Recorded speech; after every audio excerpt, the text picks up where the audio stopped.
Moodle എന്നതിലെ Formatting Course Material എന്ന spoken ട്യൂട്ടോറിയലിലേക്ക് സ്വാഗതം. ഈ ട്യൂട്ടോറിയലിൽ നമ്മൾ പഠിക്കുന്നത് Moodleലെ Resources, Additional Course Material ചേർക്കൽ, ടെക്സ്റ്റ് എഡിറ്ററിൽ ഫോർമാറ്റിംഗ് ഓപ്ഷനുകൾ. ഈ ട്യൂട്ടോറിയൽ റെക്കോർഡ് ചെയ്യുവാൻ ഞാൻ ഉപയോഗിക്കുന്നത് Ubuntu Linux OS 16.04 XAMPP 5.6.3 എന്നതിലൂടെ ലഭ്യമാക്കിയ Apache, MariaDB, PHP,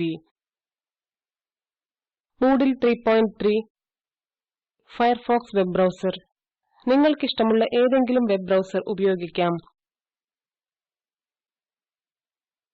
ചില പ്രദർശന പരിമിതികൾ കാരണം ഇന്റർനെറ്റ് എക്സ്പ്ലോറർ ഒഴിവാക്കണം. ഈ ട്യൂട്ടോറിയലിൽ നിങ്ങളുടെ സൈറ്റ് അഡ്മിനിസ്ട്രേറ്റർ ഒരു Moodle വെബ്സൈറ്റ് സെറ്റപ്പ് ചെയ്തെന്നും നിങ്ങൾ ടീച്ചറായി രജിസ്റ്റർ ചെയ്തെന്നും ഊഹിക്കുന്നു. ഈ ട്യൂട്ടോറിയൽ പഠിക്കുന്നവർക്ക് Moodleൽ ടീച്ചർ ലോഗിൻ ഉണ്ടായിരിക്കണം. അഡ്മിനിസ്ട്രേറ്റർ ഒരു കോഴ്സെങ്കിലും അസൈൻ ചെയ്തിരിക്കണം. അവരുടെ കോഴ്സിനു വേണ്ടി ചില കോഴ്സ് മെറ്റീരിയൽ അപ്ലോഡ് ചെയ്തിരിക്കണം. ഇല്ലെങ്കിൽ ദയവായി ഈ വെബ്സൈറ്റിലെ അനുയോജ്യമായ Moodle ട്യൂട്ടോറിയലുകൾ റെഫർ ചെയ്യുക. ബ്രൗസറിലേക്ക് മാറി നിങ്ങളുടെ Moodle സൈറ്റ് തുറക്കുക. നിങ്ങളുടെ ടീച്ചർ യൂസർ നെയിം, പാസ്വേഡ് എന്നിവ കൊടുത്ത് ലോഗിൻ ചെയ്യുക. നമ്മൾ ഇപ്പോൾ ടീച്ചർ ഡാഷ്ബോർഡിലാണ്. ഇടതുവശത്തുള്ള നാവിഗേഷൻ മെനുവിൽ മൈ കോഴ്സസ് എന്ന വിഭാഗത്തിൽ കാൽക്കുലസ് ശ്രദ്ധിക്കുക. കാൽക്കുലസ് കോഴ്സ് ക്ലിക്ക് ചെയ്യുക.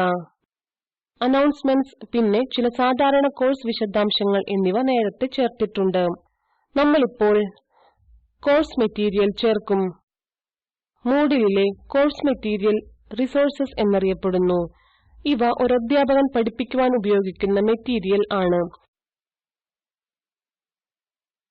റിസോഴ്സസ് ലെക്ചർ നോട്ടുകൾ, പുസ്തകങ്ങൾ അല്ലെങ്കിൽ വിക്കിപീഡിയ ലിങ്കുകൾ പോലുള്ള മെറ്റീരിയൽസ്. നമുക്ക് തുടങ്ങാം.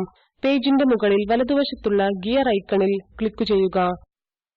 തുടർന്ന് ടേൺ എഡിറ്റിംഗ് ഓൺ ക്ലിക്ക് ചെയ്യുക. കോഴ്സിൽ മാറ്റം വരുത്തുവാൻ എഡിറ്റിംഗ് ഓൺ ടേൺ ഓൺ ചെയ്യണം. ബേസിക് കാൽക്കുലസ് സെക്ഷൻ എന്നതിന്റെ ചുവടെ വലതുഭാഗത്ത് add an activity or resource click ചെയ്യുക.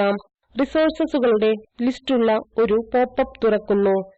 താഴേക്ക് സ്ക്രോൾ ചെയ്ത് ലിസ്റ്റിൽ നിന്നും പേജ് തിരഞ്ഞെടുക്കുക. നിങ്ങൾ റിസോഴ്സ് തിരഞ്ഞെടുക്കുമ്പോൾ റിസോഴ്സിനെക്കുറിച്ചുള്ള വിശദമായ വിവരം വായിക്കുക. പോപ്പപ്പ് സ്ക്രീനിന്റെ ചുവടെയുള്ള ആഡ് ബട്ടൺ ക്ലിക്ക് ചെയ്യുക. നെയിം ഫീൽഡിൽ ഞാൻ ലെക്ചർ 1 നോട്ട്സ് എന്ന് ടൈപ്പ് ചെയ്യും. ഡിസ്ക്രിപ്ഷൻ ബോക്സിൽ involutes and construction of involute of circle എന്ന് ടൈപ്പ് ചെയ്യുക. Display description on course page option check ചെയ്യുക. പേജ് കോണ്ടന്റ് ബോക്സ് കാണുവാൻ താഴേക്ക് സ്ക്രോൾ ചെയ്യുക. ബേസിക് കാൽക്കുലസ് -involutes.odt ഫയലിൽ നിന്നും ടെക്സ്റ്റ് കോപ്പി ചെയ്ത് പേസ്റ്റ് ചെയ്യുക. പിന്നീട് ഒരു ഇമേജ് നമ്മൾ അപ്ലോഡ് ചെയ്യുന്നു. പിന്നീട് ഈ ഫയൽ ട്യൂട്ടോറിയലിന്റെ കോഡ് ഫയൽസ് ലിങ്കിൽ ലഭ്യമാണ്. ഇപ്പോൾ നമുക്ക് ഈ ടെക്സ്റ്റ് ഫോർമാറ്റ് ചെയ്യാം. മെനു വിഡ്ജറ്റ്സ് വികസിപ്പിക്കുന്നതിന് എഡിറ്ററിന് മുകളിൽ ഇടതുവശത്ത് താഴേക്കുള്ള ആരോ ക്ലിക്ക് ചെയ്യുക. കാണിച്ചതുപോലെ ഞാൻ ഹെഡിംഗിന് കൂടുതൽ പ്രാധാന്യം നൽകും. ടെക്സ്റ്റ് എഡിറ്ററിനുള്ള ഓപ്ഷനുകൾ മറ്റേതെങ്കിലും സ്റ്റാൻഡേർഡ് ടെക്സ്റ്റ് എഡിറ്റർ പോലെയാണ്. ഇവിടെ ബോൾഡ്, ഇറ്റാലിക്സ്, അൺഓർഡർഡ്, ഓർഡർഡ് ലിസ്റ്റ്സ് തുടങ്ങിയ ഓപ്ഷനുകൾ നമുക്ക് കാണാം. ഹൈപ്പർലിങ്കിനും ഒരു ടെക്സ്റ്റ് അൺലിങ്ക് ചെയ്യുവാനും ഉള്ള ഓപ്ഷനുകളും കാണുന്നു. ഒരു ഇമേജ് ചേർക്കുന്നതിനുള്ള ഒരു ഓപ്ഷൻ ഉണ്ട്. Figure 1 shows the involute of A circle എന്ന ടെക്സ്റ്റിന് ശേഷം ഒരു ഇമേജ് കൂട്ടിച്ചേർക്കുന്നു. ഇമേജിനായി സ്പേസ് ഉണ്ടാക്കുന്നതിന് എന്റർ അമർത്തുക. ഇമേജ് ഐക്കോൺ ക്ലിക്ക് ചെയ്യുക. ഇമേജ് പ്രോപ്പർട്ടീസ് വിൻഡോ പ്രത്യക്ഷപ്പെടുന്നു. ഒരു എക്സ്റ്റേണൽ ഇമേജ് ചേർക്കുവാൻ നിങ്ങൾ ആഗ്രഹിക്കുന്നുവെങ്കിൽ ഇവിടെ ഇമേജിന്റെ URL ചേർക്കാം. ഇമേജ് അപ്ലോഡ് ചെയ്യുന്നതിനായി ബ്രൗസ് റിപ്പോസിറ്ററീസ് ബട്ടൺ ക്ലിക്ക് ചെയ്യുക. ഫയൽ പിക്കർ എന്ന പേരിൽ ഒരു പോപ്പ്-അപ്പ് വിൻഡോ തുറക്കുന്നു. അപ്ലോഡ് എ ഫയൽ ക്ലിക്ക് ചെയ്യുക. ചൂസ് ഫയൽ അല്ലെങ്കിൽ ബ്രൗസ് ബട്ടൺ ക്ലിക്ക് ചെയ്ത് നിങ്ങളുടെ മെഷീനിൽ നിന്നും ഫയൽ തിരഞ്ഞെടുക്കുക. ഈ ഇമേജ് കോഡ് ഫയൽസ് ലിങ്കിൽ ലഭ്യമാണ്. നിങ്ങൾക്ക് ഡൗൺലോഡ് ചെയ്ത് ഉപയോഗിക്കാം. അപ്ലോഡ് ദിസ് ഫയൽ ബട്ടൺ അമർത്തുക. Description: this is the involute of A circle എന്ന് ടൈപ്പ് ചെയ്യാം. അവസാനം ഇമേജ് ഉൾപ്പെടുത്തുവാൻ സേവ് ഇമേജ് ബട്ടണിൽ ക്ലിക്ക് ചെയ്യുക.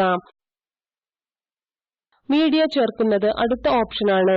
ഇത് ഒരു URL, വീഡിയോ അല്ലെങ്കിൽ ഓഡിയോ ഫയൽ ആകാം. വീണ്ടും അത് ഒരു എക്സ്റ്റേണൽ URL ആണ്.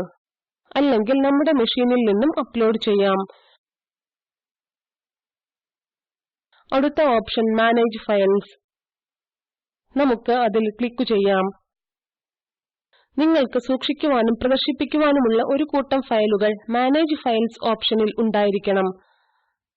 അതിൽ അസൈൻമെന്റ്സ്, സബ്മിഷൻസ്, റിസോഴ്സ് ഫയൽസ് എന്നിവ ഉൾപ്പെടാം. ഈ കോഴ്സിലെ മറ്റേതെങ്കിലും റിസോഴ്സിന് ഇത് ഉപയോഗിക്കുവാൻ സാധിക്കും. ഇപ്പോൾ അപ്ലോഡ് ചെയ്ത ഇമേജ് ഇവിടെ കാണാം. ഈ പോപ്പ്-അപ്പ് ബോക്സിന്റെ ഇടതുവശത്ത് 3 ഐക്കണുകൾ ഉണ്ട്. ആദ്യം ഫയൽ പിക്കർ ആണ്. നമുക്ക് ഇതിൽ ക്ലിക്ക് ചെയ്യാം. സെർവർ ഫയൽസ്, റീസെന്റ് ഫയൽസ് തുടങ്ങിയവ കാണാൻ സാധിക്കും. സെർവർ ഫയൽസ് കോഴ്സിൽ മറ്റെവിടെയെങ്കിലുമൊക്കെ ഉപയോഗിച്ച് വീണ്ടും ഉപയോഗിക്കാവുന്ന ഫയലുകൾ ആണ്. X ഐക്കണിൽ ക്ലിക്ക് ചെയ്ത് ഇപ്പോൾ ഞാനിത് ക്ലോസ് ചെയ്യും. അടുത്തതായി ക്രിയേറ്റ് ഫോൾഡർ ഐക്കോൺ. അത് രണ്ടാമത്തെ ഐക്കോൺ ആണ്. ന്യൂ ഫോൾഡർ നെയിം ഫീൽഡിൽ നമുക്ക് അസൈൻമെന്റ്സ് എന്ന് ടൈപ്പ് ചെയ്യാം. അതിനുശേഷം അസൈൻമെന്റ്സ് ഫോൾഡർ തുറക്കണം. അസൈൻമെന്റ്സ് ഫോൾഡറിൽ എന്റെ ഫയൽ ഡ്രാഗ് ചെയ്യട്ടെ. ഇപ്പോൾ അപ്ലോഡ് ചെയ്ത ഫയലിൽ ക്ലിക്ക് ചെയ്യുക. ഈ പോപ്പ്-അപ്പിൽ ഫയൽ നെയിം, ഓഥർ എന്നിവ മാറ്റം വരുത്തുന്നതിനുള്ള ഓപ്ഷൻ ഉണ്ട്. പിന്നെ ഫയൽ ഡൗൺലോഡ് അല്ലെങ്കിൽ ഡിലീറ്റ് ചെയ്യാനും ഉണ്ട്. ഞാൻ ഒന്നും മാറ്റുവാൻ ആഗ്രഹിക്കുന്നില്ല. അങ്ങനെ പോപ്പ്-അപ്പിന്റെ ചുവടെയുള്ള ക്യാൻസൽ ബട്ടണിൽ ക്ലിക്ക് ചെയ്യും. ഇപ്പോൾ ട്യൂട്ടോറിയൽ താൽക്കാലികമായി നിർത്തി ഈ ചെറിയ അസൈൻമെന്റ് ചെയ്യുക. റഫറൻസ് മെറ്റീരിയൽ എന്ന ഒരു ഫോൾഡർ ഉണ്ടാക്കുക. ഈ ഫോൾഡർ ഫയൽസ് ഫോൾഡറിനുള്ളിലാണെന്ന് ഉറപ്പാക്കുക. അസൈൻമെന്റ്സ് സബ് ഫോൾഡറിന് ഉള്ളിൽ ആകരുത്. ഫയലുകൾ അപ്ലോഡ് ചെയ്യുക. ഇവ ഈ ട്യൂട്ടോറിയലിന്റെ കോഡ് ഫയൽ ലിങ്കിൽ നിങ്ങൾക്ക് കാണാം. ഈ അസൈൻമെന്റ് പൂർത്തിയാക്കിയതിനു ശേഷം ഈ ട്യൂട്ടോറിയൽ പുനരാരംഭിക്കുക. നിങ്ങളുടെ ഫയൽ മാനേജറിന് ഇപ്പോൾ അസൈൻമെന്റ്സ്, റഫറൻസ് മെറ്റീരിയൽ എന്നീ 2 ഫോൾഡറുകൾ ഉണ്ടായിരിക്കണം. involutes-image.1 image1.png എന്ന പേരുള്ള മറ്റൊരു ഫയൽ കൂടി. മുകളിൽ വലതുവശത്തുള്ള X ഐക്കോൺ ക്ലിക്ക് ചെയ്ത് പോപ്പ്-അപ്പ് വിൻഡോ ക്ലോസ് ചെയ്യുക. ഫോർമാറ്റിംഗ് ഓപ്ഷനുകളുടെ അടുത്ത set: underline, strike through, subscript, superscript എന്നിവ. അതുകഴിഞ്ഞ് അലൈൻ ഇൻഡന്റ് ഓപ്ഷനുകൾ. ഇവ മറ്റേതെങ്കിലും ടെക്സ്റ്റ് എഡിറ്ററിൽ പ്രവർത്തിക്കുന്നു. അടുത്ത ഓപ്ഷൻ എങ്ങനെ ഉപയോഗിക്കാമെന്ന് പഠിക്കാം. അത് ഇക്വേഷൻ എഡിറ്റർ ആണ്. ഒരു ഇക്വേഷനോടെ ഈ ടെക്സ്റ്റ് എനിക്ക് ചേർക്കണം. അപ്പോൾ ഇക്വേഷൻ എഡിറ്റർ ഐക്കണിൽ ഞാൻ ക്ലിക്ക് ചെയ്യും. ഇക്വേഷൻ ടൈപ്പ് ചെയ്യുന്നതിന് ഇക്വേഷൻ എഡിറ്റർ ഉപയോഗിക്കുക. ഇക്വേഷൻ ടൈപ്പ് ചെയ്യുവാൻ ലേറ്റെക്സ് എങ്ങനെ ഉപയോഗിക്കാം എന്നതിനെക്കുറിച്ചുള്ള വിശദാംശങ്ങൾ അഡീഷണൽ റീഡിംഗ് മെറ്റീരിയൽ ലിങ്കിൽ ഉണ്ട്. നിങ്ങൾ പൂർത്തിയായ ശേഷം സേവ് ഇക്വേഷൻ ബട്ടൺ ക്ലിക്ക് ചെയ്യുക.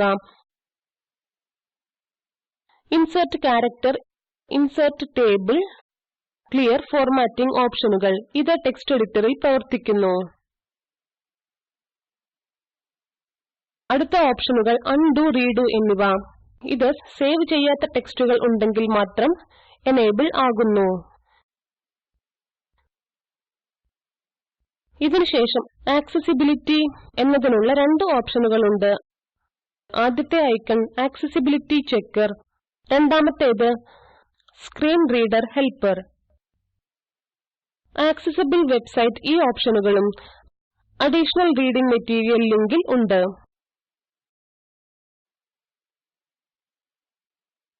അവസാനത്തെ ഓപ്ഷൻ HTML കോഡിൽ നിന്നും എഡിറ്റർ വ്യൂവിലേക്ക് ടോഗിൾ ചെയ്യുകയാണ്. ഇമേജുകൾ, വീഡിയോകൾ, PPT, ഇന്ററാക്റ്റീവ് കോണ്ടന്റ് മുതലായവ ഉൾപ്പെടുത്തുവാൻ ഇത് ഉപയോഗിക്കാം.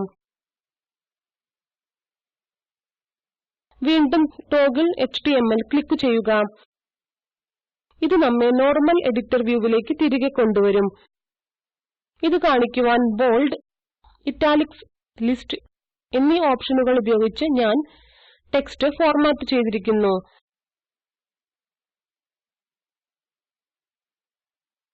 നിങ്ങൾ ഫോർമാറ്റിംഗ് പൂർത്തിയാക്കുമ്പോൾ താഴേക്ക് സ്ക്രോൾ ചെയ്ത് സേവ് ആൻഡ് ഡിസ്പ്ലേ ബട്ടണിൽ ക്ലിക്ക് ചെയ്യുക. നമുക്ക് ഇപ്പോൾ Moodleൽ നിന്നും ലോഗ് ഔട്ട് ചെയ്യാം. വിദ്യാർത്ഥി പ്രിയ സിൻഹ ഇങ്ങനെയാണ് ഈ പേജ് കാണുവാൻ പോകുന്നത്. ഈ ട്യൂട്ടോറിയലിന്റെ അവസാന ഭാഗത്ത് എത്തിയിരിക്കുന്നു. സംഗ്രഹിക്കാം.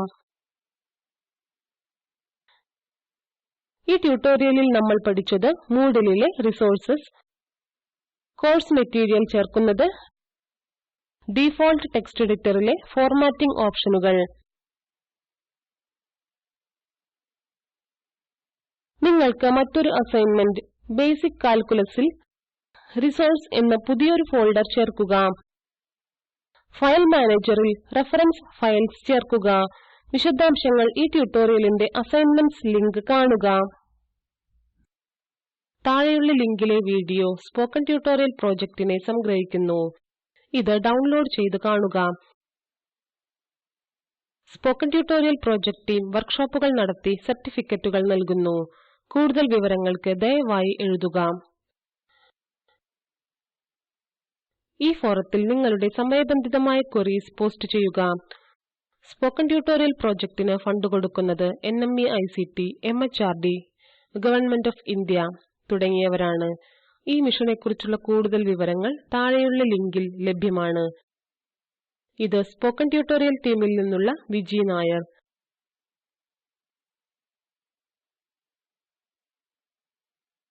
പങ്കെടുത്തതിന് നന്ദി.